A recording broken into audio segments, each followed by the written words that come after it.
れだわ。 Halo guys, selamat datang lagi di channel ini bersama gue, Reborn. Buat yang baru gabung, jangan lupa dibantu like dan di-subscribe ya. Pada video kali ini, kami akan kembali memberikan sebuah informasi mengenai bocoran resmi atau official leak dari manga baku hantam Tokyo Revengers ini. Semua sumber bocoran ini datang langsung dari Ken Wakui Sensei melalui postingan di akun Twitter Toman Official pada tanggal 14 Oktober 2021. Jadi, perihal kebenaran dan keakuratan mengenai foto sketsa dari salah satu panel manga yang ada pada postingan tersebut sangat bisa dipercaya. Yang menjadi masalah adalah kapan tepatnya sketsa dari panel manga tersebut akan dimunculkan langsung oleh Ken Wakui Sensei dalam manganya. Jika melihat dari yang sudah-sudah, biasanya sketsa yang diposting oleh Ken Wakui akan muncul di manganya dalam periode waktu 2-3 minggu setelah beliau membuat postingan tersebut. Berdasarkan hal itu, maka bisa saja panel ini akan muncul di chapter 229, 230, atau malah lebih cepat dari perkiraan. Selain topik tersebut, masih ada satu lagi topik yang tidak kalah menariknya untuk dibahas, yang selama beberapa minggu ini selalu muncul di dalam kolom komentar kami, yaitu mengenai kemana perginya Baginda Lord Sion Madarame. So, buat kalian yang tertarik dan mau mendengarkan semua penjelasan tersebut, kalian bisa simak terus ya video ini sampai habis. Kita mulai dari pembahasan yang pertama. Dalam postingan Ken Wakui Sensei di akun Twitter resminya, terlihat sketsa atau gambar kasar dari salah satu panel manganya, yang memperlihatkan seorang karakter yang sangat tidak asing sekali bagi kita semua. Ya, benar banget. Karakter itu adalah Akashi Takeomi. Hal ini bisa dilihat dari lekukan garis matanya, model rambutnya, dan juga bekas luka sayatan di mata sebelah kanannya. Dalam sketsa tersebut, terlihat dengan jelas ekspresi dari Akashi Takeomi yang menunjukkan dirinya sedang tersenyum licik sambil mengatakan sesuatu hal yang sangat mengagetkan sekali. Ada yang bisa tebak apa yang dikatakan Takeomi? Di momen itu, Takeomi berkata, "Force is gold." Atau jika ditranslate ke bahasa Indonesia berarti, kekuatan adalah emas. Jujur, kami sendiri pun sebenarnya tidak bisa memprediksi secara pasti apakah ini adalah scene yang menunjukkan mengenai flashback masa lalu, sama seperti kisah dari Wakasa Imaushi dan juga Arashi Keizo, atau justru ini adalah kejadian yang terjadi secara langsung pada perang besar ketiga geng penguasa Tokyo ini.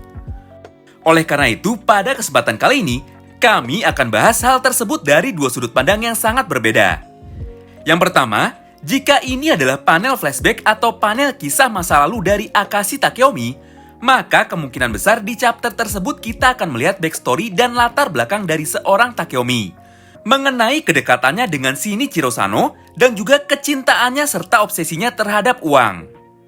Lalu yang kedua, jika ini adalah panel yang menunjukkan kejadian yang saat ini sedang berlangsung pada perang besar di malam festival Tanabata ini, maka hal ini akan semakin menegaskan kecurigaan kita semua terhadap seorang Akashi Takeomi. Supaya lebih jelas apa maksud dari semua ini, maka di sini kami akan jabarkan satu persatu mengenai poin-poin apa saja sih yang membuat Takeomi sangat dicurigai sebagai seorang villain atau seorang penjahat. Yang pertama ada pada chapter 218. Pada chapter itu, Takeomi terlihat menunjukkan rasa kagumnya kepada Maiki ketika dia menasihati Kawaragi Senju.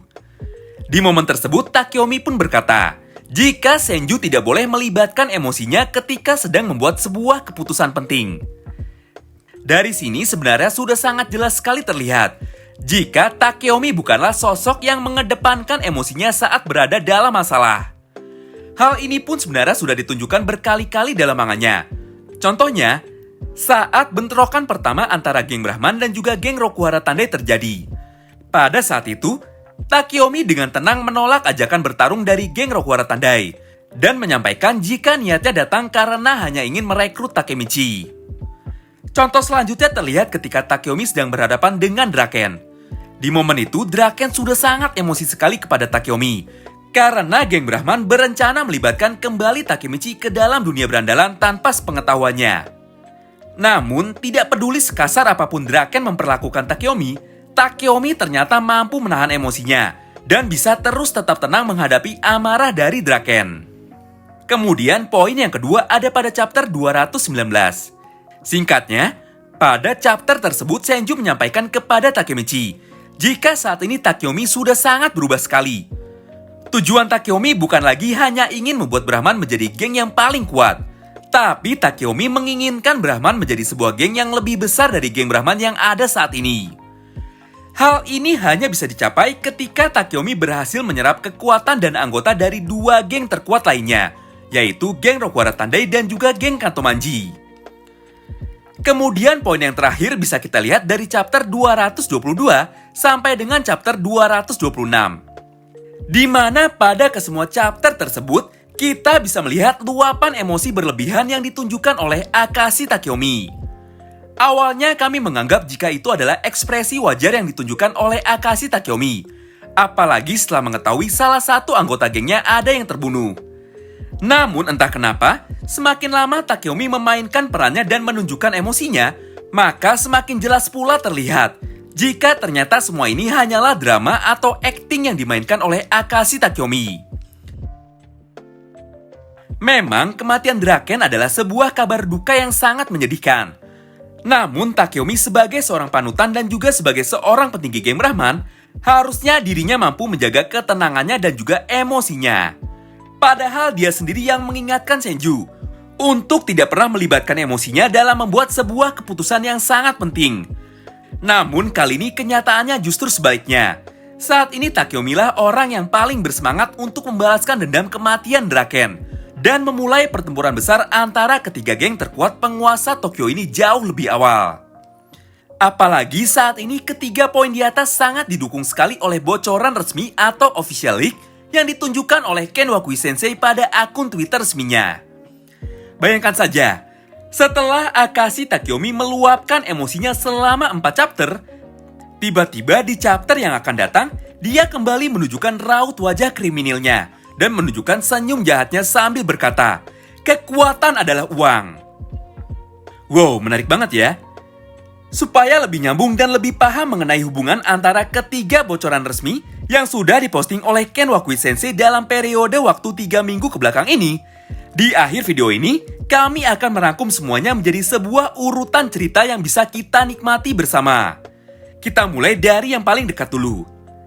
Pertama, kemungkinan besar di chapter 227, kita akan langsung diperlihatkan adegan pertarungan antara Wakasa Imaushi melawan Terano Sousu. Sama seperti bocoran dari panel manga yang sudah pernah diposting oleh Ken Wakui Sensei sebelumnya. Lalu yang kedua, potongan sketsa dari panel manga yang memperlihatkan Terano Sousu dalam kondisi tertembak adalah sebuah vision atau penglihatan dari Hanagaki Takemichi. Jika melihat dari alur cerita yang saat ini sedang terjadi di dalam manganya, sangat tidak mungkin sekali jika Terano dibuat terbunuh atau dihilangkan dengan sangat mudah.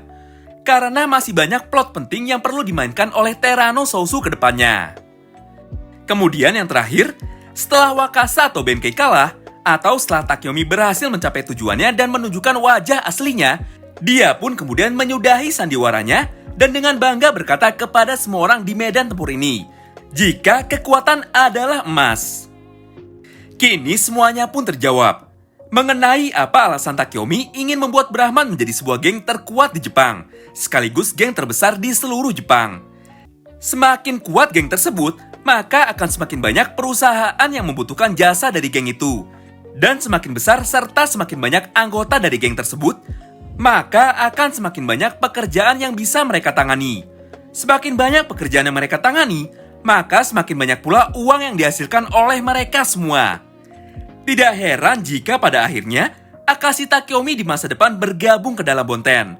Kombinasi dan perpaduan antara Hajime Kokonoi dan juga Akashi Takeomi merupakan kombinasi terbaik sebagai mesin pencetak uang dari geng Bonten tersebut. Namun semua hal yang sudah kami sampaikan di atas tidak akan pernah terjadi jika ternyata panel yang menunjukkan ekspresi dari Akashi Takeomi tersebut hanyalah sebuah chapter flashback atau chapter yang menceritakan kisah masa lalu dari dirinya dan geng Black Dragons generasi pertama. Terima kasih banyak yang sudah simak video ini sampai habis ya. Sampai jumpa lagi di video selanjutnya. Bye-bye.